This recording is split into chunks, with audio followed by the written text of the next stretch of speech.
आप लोगों ने एक कहावत सुनी होगी जिसमें बोला जाता है कि हर एक सिक्के के दो पहलू होते हैं, या फिर हर एक चीज का कुछ ना कुछ फायदा होता है और कुछ ना कुछ नुकसान होता है। मोबाइल भी आप लोग देख लीजिए, ढंग से यूज करेंगे तो बहुत सारे फायदे पहुंचाएगा और वैसे इतने सारे आप लोगों को नुकसान भी देखने को मिलेंगे अगर उसका नेगेटिव यूज किया जाए तो इसी तरीके से यहाँ पर एक डिबेट छिड़ा हुआ है जो गवर्नमेंट का ये नया नोटिफिकेशन आया है। गवर्नमेंट के द्वारा नया नोटिफिकेशन निकाला गया है यहाँ पर ज्वाइंट सेक्रेटरी रैंक के ऑफिसर अपॉइंट करने के लिए। ये यहाँ पर नया नोटिफिकेशन निकल के आया है। पहले इस रैंक तक पहुंचने के लिए यूपीएससी का एग्जाम देना होता था, उसमें क्लियर होने के बाद में आईएएस ऑफिसर बनते थे और उनका प्रमोशन होकर इस रैंक तक पहुंचा जाता था। पर लेकिन अब यहाँ पर ये लेटरल एंट्री की जा रही है, लेटरल रिक्रूटमेंट किया जा रहा है। तो यहाँ पर ये लेटरल रिक्रूटमेंट है क्या?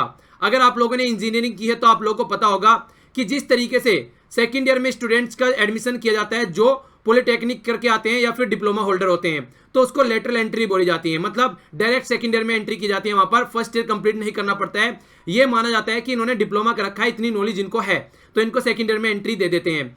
तो यही कुछ ऐसा ही प्रक्रिया यहाँ पर इंप्लीमेंट करने जा रही है government of India. Senior position पर यहाँ पर अपॉइंट करने जा रही है जो कि ज्वाइंट सेक्रेटरी की रैंक है। तो इस वीडियो के तहत हम लोग यही बातें डिस्कस करने जा रहे हैं कि क्या सही है, क्या गलत है, क्या कोई और ऑल्टरनेटिव यहां पर हो सकता है, और पूरा नोटिफिकेशन मैं आप लोगों को दिखाऊंगा कि उसमें क्या क्या यहां पर क्वालिफिकेशन है और किस तरीके से कॉन्ट्रैक्ट की बात की जा रही है, कितने टाइम के लिए अपॉइंट किया जाएगा, और भी कई सारी तमाम इंफॉर्मेशन आप लोगों को इस वीडियो के तहत मिलने वाली है। तो बने रहिए मेरे साथ। I am Veer, welcome to study lover. आगे बढ़ने से पहले मैं आप लोगों को बता दूं, अगर आप लोग यूपीएससी, एसएससी या फिर बैंकिंग की तैयारी कर रहे हैं तो आप लोगों को फायदा पहुंचा सकती हैं ये दो वीडियो। एक तो है करंट अफेयर की वीडियो जो मॉर्निंग में 4 बजे आती है, एक है यहाँ पर एक्सपेक्टेड क्वेश्चन होते हैं करंट अफेयर के ही। आप लोग दोनों वीडियो यहाँ पर देख सकते हैं। ये आप लोगों का करंट अफेयर का पूरा पोर्शन कवर करके चलती है, खासकर प्रीलिम्स के पॉइंट ऑफ व्यू से। तो ये दोनों वीडियो देख सकते हैं। मॉर्निंग में 4 बजे वाली वीडियो के साथ आप लोग अपना उठने की प्रैक्टिस भी कर सकते हैं। डेली मेरे साथ आप लोग उठ सकते हैं और अपने एग्जाम को एक नई डायरेक्शन दे सकते हैं। आगे बढ़ने से पहले मैं आप लोगों को इस पोजीशन के बारे में बता दूं। बात की जा रही है ज्वाइंट सेक्रेटरी रैंक की। अगर ब्रैकेट में आप लोग वर्ड देखेंगे यहाँ पर, तो ये यहाँ पर लिखी हुई है कि कितने साल लगते हैं यहाँ तक पहुंचने में। अगर बात की जाए अंडर सेक्रेटरी 4 साल, डिप्टी सेक्रेटरी 9 साल, डायरेक्टर 12 साल, ज्वाइंट सेक्रेटरी 20 साल। नॉर्मली अगर कोई यूपीएससी का एग्जाम देकर आता है और वो प्रमोशन के थ्रू यहाँ तक पहुंचता है तो लगभग उसको 20 साल लगेंगे। तो कहने का मतलब ये है कि अगर कोई पर्सन यहाँ पर नॉर्मल प्रोसीजर से होता हुआ आएगा तो यहाँ पर 20 साल तक पहुंचेगा वो। और ये बात है यहाँ पर सेंट्रल गवर्नमेंट की। इक्विवेलेंट पोस्ट आप लोगों को यहाँ पर स्टेट गवर्नमेंट में देखने को मिलेगी। इसके ऊपर हम लोग फोकस नहीं करने वाले हैं, बस आप लोग की इन्फॉर्मेशन के लिए डाल दी गई है कि आप लोग समझ सकते हैं कि स्टेट गवर्नमेंट में भी हम लोग इसी तरीके से पोस्ट यहाँ पर रख के चलते हैं, इसी तरीके से अपॉइंटमेंट की जाती है। मतलब हमारे यहाँ का जो ढांचा है, फेडरल जो सिस्टम है, वो सेंटर और स्टेट का आप लोग ऐसे ही देखने को मिलेगा। जो सेंटर पे है वही स्टेट पे है। तो इसी तरीके से यहाँ पर आज का हमारा पूरा फोकस इस रैंक के ऊपर रहने वाला है। एक बार नोटिफिकेशन पे नजर डालते हैं।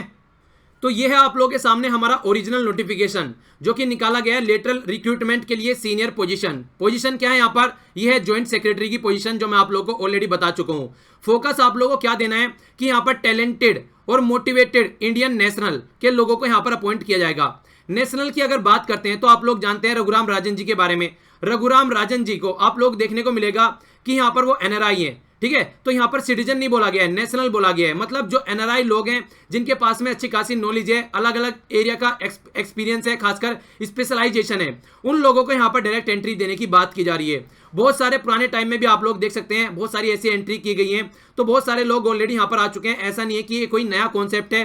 पर हाँ, अब बात की जा रही है यहाँ पर सिविल सर्विसेज के अंदर अगर बात की जा रही है तो ये आप लोगों को देखने को मिलेगा। यहाँ पर ये नया नोटिफिकेशन निकाला गया है जिसके तहत यहाँ पर 10 पोस्ट के लिए मांगा गया है अभी स्टार्टिंग में कि इन लोगों को यहाँ पर अपॉइंट करना है।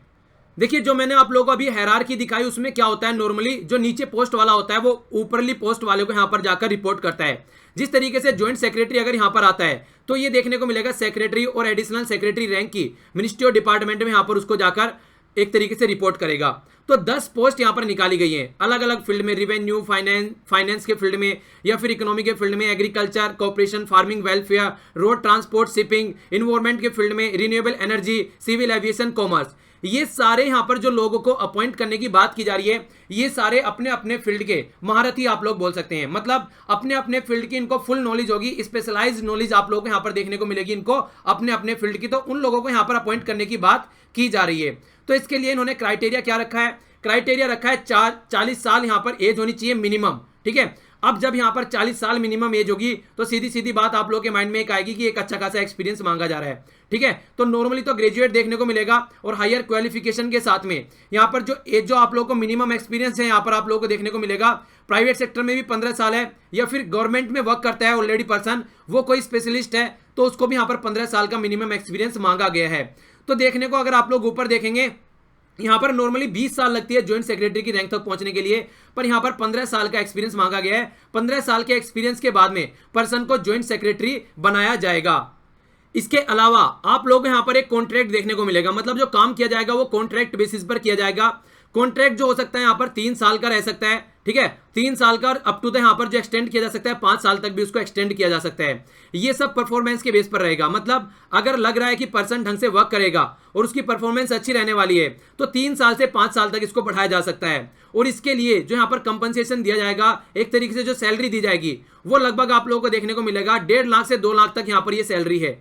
तो कहने का मतलब ये है अगर प्राइवेट सेक्टर में ऑलरेडी वर्क कर रहा है तो यहाँ पर इनडायरेक्ट वे में आप लोग बोल सकते हैं कि इतनी सैलरी उसको एक तरीके से लुभावनी सैलरी तो लगने से रही, क्योंकि ऑलरेडी बहुत सारा एक तरीके से पैसा वो प्राइवेट सेक्टर में ले रहा होगा। तो यहाँ पर आकर फायदा क्या है, यहाँ पर आकर एडिशनल फायदा आप लोगों को देखने को मिलेगा। वो सारी फैसिलिटीज जो एक ऑफिसर को दी जाती है, ज्वाइंट सेक्रेटरी रैंक को दी जाती है, वो सारे अलाउंसेज वो यहाँ पर दिए जाएंगे। मतलब एक रॉयल्टी वाली फीलिंग बोला जाता है नॉर्मली, कि वो रॉयल्टी वाली फीलिंग यहाँ पर इनको देखने को मिलती है। पैसा अपनी जगह पर, लेकिन जो पावर आ जाएगी, मेनली इस पावर के लिए यहाँ पर लोग आ सकते हैं। कहीं ना कहीं इनके पास में जो पावर आएगी उसका कितने शानदार तरीके से इफेक्टिवली यूटिलाइज कर सकते हैं, वो चीजें यहाँ पर देखने को मिलेगी। तो इसलिए लोग यहाँ पर आकर एंट्री कर सकते हैं और बहुत बड़ा इंपैक्ट डाल सकते हैं हमारी कंट्री में, हमारी सोसाइटी के ऊपर। तो इसीलिए यहाँ पर ये फॉर्म आप लोगों को देखने को मिल रहे हैं। तो इसी के बेस पर यहाँ पर जो काम किया जाएगा वो बिल्कुल ऐसे ही किया जाएगा जैसे पब्लिक सर्वेंट काम करते हैं। मतलब ये एक तरीके से पब्लिक सर्वेंट है, डायरेक्ट पब्लिक सर्वेंट रिक्रूट किया इनको। कोई प्रॉपर वहां पे यूपीएससी का प्रोसीजर फॉलो करके नहीं आया कि पहले इनका एग्जाम लिया गया, पहले प्रीलिम्स हुआ, फिर मेंस हुआ, फिर इंटरव्यू हुआ, उसके बाद में जाकर इनकी ट्रेनिंग कराई गई। तो वो सारा बाईपास कर दिया गया यहाँ पर, लेटरल एंट्री में वो सारा बाईपास कर दिया गया। पर लेकिन जब वर्क किया जाएगा फील्ड में, वो बिल्कुल यहाँ पर पब्लिक सर्वेंट की तरीके से वर्क करने वाले हैं।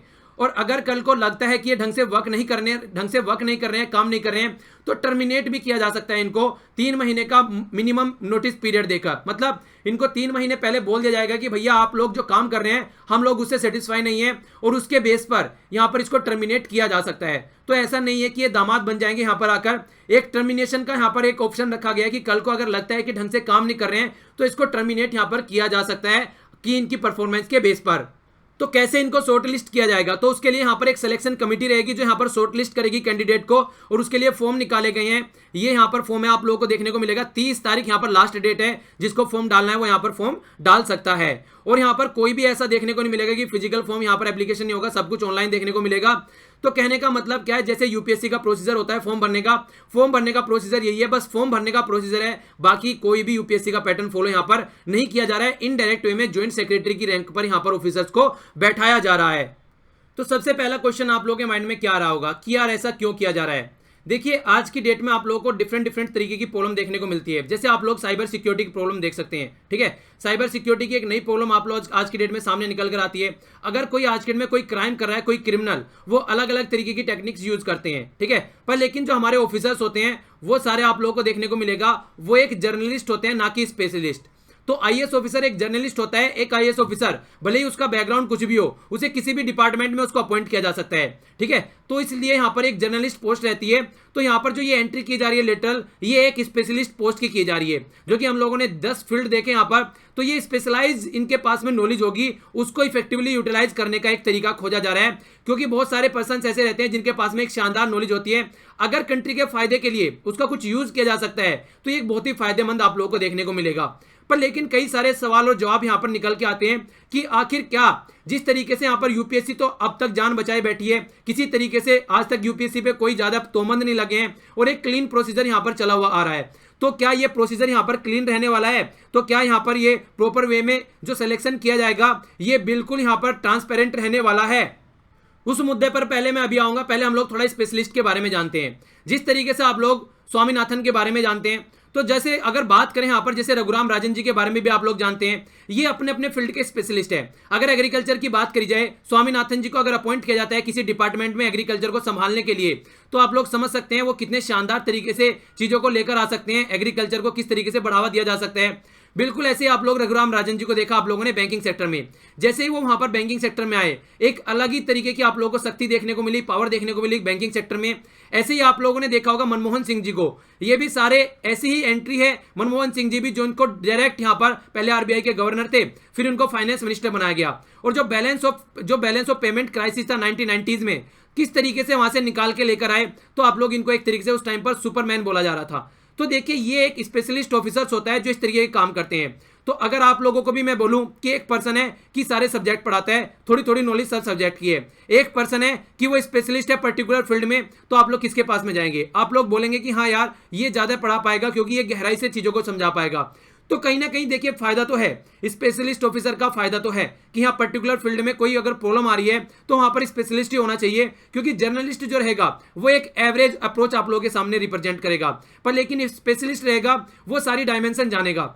बिल्कुल ऐसे ही यहां पर इसको बोला जा सकता है, जिस तरीके से अगर मान लीजिए आप लोग अपने एरिया में रहते हैं तो उस एरिया के हर एक गली, हर एक नुक्कड़, हर एक चौराहे को आप लोग जानते हैं, हर एक दुकान को जानते हैं। पर लेकिन अगर आप लोग किसी दूसरे एरिया में जाते हैं तो वहां पर आप लोग को गूगल मैप का रास्ता लेकर आप लोग को आगे बढ़ना पड़ेगा। गूगल मैप से आप लोग अपने जो फ्लैट या फिर रूम जो आप लोगों ने नया लिया है वहां पर पहुंचना पड़ेगा। तो एक तरीके से आप लोग वहां पर देख देख कर चीजों को पहुंचेंगे, ठीक है।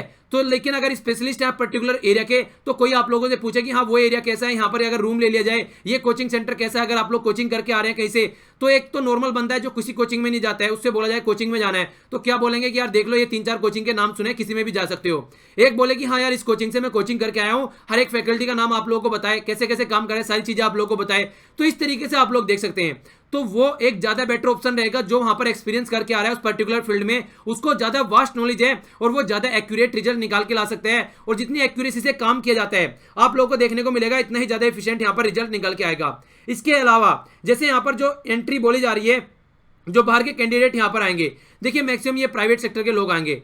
प्राइवेट सेक्टर को आप लोग जानते हैं कितना इफिशिएंटली वर्क करते हैं, टाइम को कितना ज्यादा मैनेज करके चलते हैं। नॉर्मली गवर्नमेंट सेक्टर में आप लोगों को क्या देखने को मिलता है, फाइल चलती रहती है एक दूसरे पे, यहाँ पर पड़ी रहती है कई कई महीने तक। अगर एक ऑफिस यहाँ पर है और दूसरा ऑफिस उसके दो कमरे छोड़कर है, ये ऐसा हुआ है। कनेक्शन लेने गया था एमटीएनएल का मैं, तो जब कनेक्शन लेने के लिए गया तो एक ऑफिस यहाँ पे था और 2-3 रूम छोड़ के एक ऑफिस यहाँ पे था। तो यहाँ से यहाँ पर फाइल पहुंचानी थी उस ऑफिस में, तो क्या बोला गया मुझे, जैसे ही मैंने वहां पर फॉर्म सबमिट किया तो बोला कि नेक्स्ट डे आइएगा आप लोग, आपका काम हो जाएगा।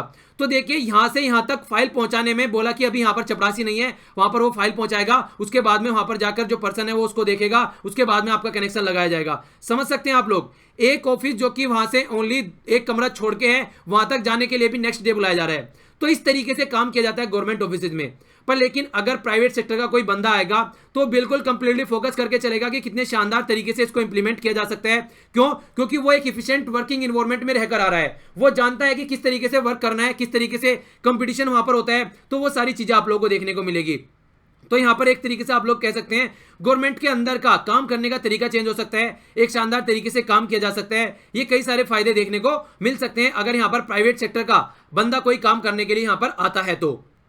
तो जो डिसीजन मेकिंग में यहां पर पैरालिसिस आप लोगों को देखने को मिलता है कि डिसीजन न लेना भी एक डिसीजन बन गया आज की डेट में, वो यहां पर खत्म होता हुआ नजर आएगा। इसके अलावा आप लोगों को देखने को मिलेगा आज की डेट में बहुत सारे आईएएस ऑफिसर की शॉर्टेज चल रही है। लगभग माना जा रहा है आज की डेट में कि ना होने में भी 1500 से ज्यादा से आप लोग बोल सकते हैं कि आईएएस ऑफिसर है जो उनकी शॉर्टेज है, ठीक है, मतलब काफी ज्यादा आप लोग बोल सकते हैं। तो यहां पर आप लोगों को देखने को मिलेगा कि आज की डेट में मतलब शॉर्टेज तो बहुत ज्यादा की है, पर लेकिन आज की डेट में इतनी ज्यादा हमारे पास में इंफ्रास्ट्रक्चर नहीं है, क्योंकि एक साल में आप लोगों को 180 आईएएस ऑफिसर यहां पर अपॉइंट होते हुए नजर आते हैं जो कि यूपीएससी के एग्जाम के थ्रू जाते हैं। तो इनडायरेक्ट वे में अगर एंट्री की जाती है तो कहीं ना कहीं ये प्रॉब्लम भी यहां पर दूर की जाएगी कि जो ऑफिस का जो रिक्रूटमेंट है वो एक तरीके से इनडायरेक्ट वे में हो जाएगा और यहां पर जो प्रोसीजर फॉलो करके आना पड़ता है उस प्रोसीजर से यहां से पीछा छूट जाएगा और यहां पर डायरेक्ट इस पोस्ट पर पहुंच जाएगा और वो भी एक इफिशिएंट पर्सन जो कि स्पेशलाइज्ड है अपने फील्ड में, वो यहां पर इस पोस्ट पर बैठा हुआ नजर आएगा। पर लेकिन ये कैंडिडेट यहां तक पहुंच तो गया, अब ये सही कई सारी चीजें हम लोगों ने डिस्कस करी कि अच्छी अच्छी चीजें हो सकती हैं, पर लेकिन इसके अलावा नेगेटिव पॉइंट्स भी बहुत सारे आप लोगों को देखने को मिलेंगे। देखिए यहां पर अगर कोई रिक्रूटमेंट करेगा आज की डेट में, जो कमेटी सेटअप की जाएगी वो उस टाइम पे जो गवर्नमेंट होगी वो यहां पर वो कमेटी सेटअप करेगी। तो चाचा, भतीजा, मामा, ताऊ, चाचा, लड़कियां, फिर पार्टी का कोई भी कैंडिडेट का जो बेटा है यहां पर, वो डायरेक्ट आप लोग यहां पर हो सकता है कि बैठे हुए नजर आए। मतलब कहने का यह है जिस कंडीशन से आज तक यूपीएससी बचाकर रखे हुई थी, हो सकता है आने वाले टाइम पर एक साइड में तो पॉलिटिशियन आप लोगों को देखने को मिलता है, जो सिविल सर्वेंट होते हैं उनके सर पे आगे बैठ जाते हैं। आगे आने वाले वाले टाइम में हो सकता है यहाँ से डायरेक्ट मेंबर आप लोगों को देखने को मिले, जो कि किसी पॉलिटिकल पार्टी का है, किसी फैमिली का है, ये भी यहाँ पर बैठे हुए आप लोगों को देखने को मिल सकते हैं। तो ये आप लोगों को काफी प्रॉब्लम यहाँ पर झेलनी पड़ सकती है आने वाले टाइम में। अगर ऐसी प्रॉब्लम होगी, मान लीजिए कोई सिविल सर्वेंट चुन के गया है, वो मेहनत कर रहा है 20 साल तक, तब जाकर ज्वाइंट सेक्रेटरी की रैंक तक पहुंचता है, और उसको पता चल रहा है कि उसका प्रमोशन नहीं हो रहा है, कोई दूसरा पर्सन लाकर सर पे बैठा दिया गया है बाईपास एंट्री से, तो कैसा उसको लगेगा? इतनी मेहनत इतने दिनों से करके आ रहा है तो कैसा लगेगा? हालांकि कुछ पॉजिटिव भी यहाँ पर देखने को मिलेंगे, क्योंकि एक कंपटीशन नजर आएगा। हर एक पर्सन चाहता है कि उसका प्रमोशन हो, तो प्रमोशन अगर होगा तो कहीं ना कहीं कंपटीशन आएगा, एफिशिएंटली वर्क करेंगे। तो देखिए ये लेटरल एंट्री के हर पॉजिटिव्स भी आप लोगों को देखने को मिलेंगे, नेगेटिव भी आप लोगों को देखने को मिलेंगे। पर लेकिन ये सारी चीजें ऐसी होती हैं जब यहाँ पर जहां भी पॉलिटिशियन का इंटरफेयर आ जाता है, वहां पर ये ज्यादा मुझे लगता नहीं है कि ज्यादा लंबे समय से ये सारी चीजें कंट्रोल की जा सकती हैं। क्योंकि जब यहाँ पर एंट्री की जाएगी पॉलिटिशियन की, मान लीजिए एक गवर्नमेंट ने अपनी जो नीति है, अपने जो एक तरीके से अपना जो सोचने का तरीका है वो अच्छा रखा, हो सकता है नेक्स्ट कोई गवर्नमेंट आए चेंज होके वो इस तरीके से काम न करे। तो कहने का मतलब यह है कि एक तरीके से बर्बादी भी यहां पर हो सकती है आने वाले टाइम पर। बिल्कुल ऐसे ही देख सकते हैं जिस तरीके से आप लोगों ने हिस्ट्री पढ़ी होगी।